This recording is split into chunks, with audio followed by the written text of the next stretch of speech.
Salut, c'est Philippe. Aujourd'hui, dans cette vidéo, on va parler de rétubes pliés dans les boîtes encastrées. Alors, le souci quand tu passes tes rétubes avant placo, c'est que le plaquiste, quand il passe après toi, c'est qu'il plie tes rétubes pour pouvoir positionner ses plaques ou pour pouvoir faire son traçage. Alors, l'avantage de passer avant le plaquiste, c'est que tu t'embêtes pas avec les cloisons.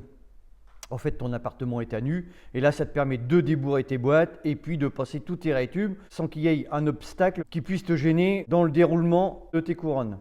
Alors, le souci qu'on peut avoir, toi, quand tu passes du rétube avant le placo, c'est que on a une chance sur deux, peut-être pas une chance sur deux, mais une chance sur 10 ou 20, que le plaquiste il te plie le rétube pour pouvoir mettre sa plaque. Alors là, c'est ce qui s'est passé en fait.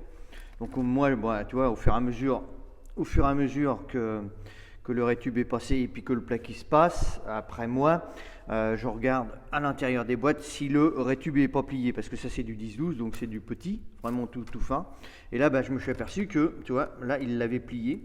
C'est-à-dire en fait ce qu'il fait, c'est que il tire dessus. Donc celui-là il l'a pas.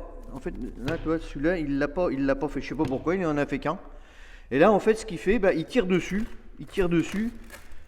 C'est-à-dire qu'il a dû tirer les deux en même temps, il tire dessus et puis il met un sac de map ou un truc comme ça dessus, tu vois, pour pouvoir venir fixer sa plaque. Et ça, tu le retrouves aussi quand il fait son traçage, comme là, tu vois, là il a mis mes deux sacs de sable dessus, il a tiré le rétube en 10-12 pour pouvoir tracer ses cloisons. Donc ça c'est bien, c'est ce que je lui ai dit, c'est assez bien, mais évite de trop les tirer pour ne pas les plier, parce que là, encore en plus, là on est vraiment à ras des boîtes, et si on s'en aperçoit pas, une fois que tout est rebouché, et puis que le carrelage est passé, et puis que ça se fait en eau, et si le radiateur ne fonctionne pas parce que le rétube est plié, voilà, on est obligé de tout recasser. Alors une chose que tu peux faire aussi, tu vois, toi si tu fais de la distribution et que tu passes ton rétube comme moi avant placo, et bien maintenant, tu vois, maintenant je mets les coups d'iro directement avec le fourreau, comme ça évite. Même s'il tire un peu dessus, ça évite que ça se trouve vraiment plié, au moins sur le coude. Et là, on a déjà moins de risques d'avoir des pliures dans les boîtes. Alors tu vois là, sur ce modèle de boîte, là, il ne s'est même pas plié.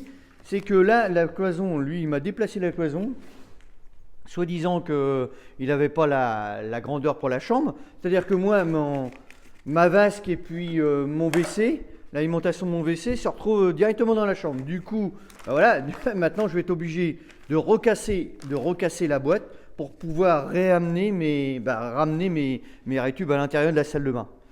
Donc tu vois, c'est vrai qu'avant cloison, c'est bien. Passer les rétubes avant cloison, c'est bien. Mais voilà, il y a des moments où tu as des petites surprises comme ça qui fait que du coup, là, je vais être obligé de retirer mes rétubes, de recasser ma boîte dans la salle de bain et puis de renfiler mes rétubes. Voilà, ça fait partie un petit peu des aléas de l'encastré. Donc voilà, bien regarder au fond des boîtes avant le rebouchage, avant de mettre les fourreaux. Prendre des précautions, tu as vu, moi j'ai mis des petits coups d'iro en 25 pour limiter un petit peu la casse. Donc tout ça c'est à voir avant le rebouchage et puis comme ça tu es tranquille pour la mise en eau. Écoute, si cette vidéo t'a plu, tant mieux, like-la, partage-la, si tu arrives sur ma chaîne, abonne-toi et puis moi je te dis ciao à plus tard, je te retrouve sur une prochaine vidéo, salut.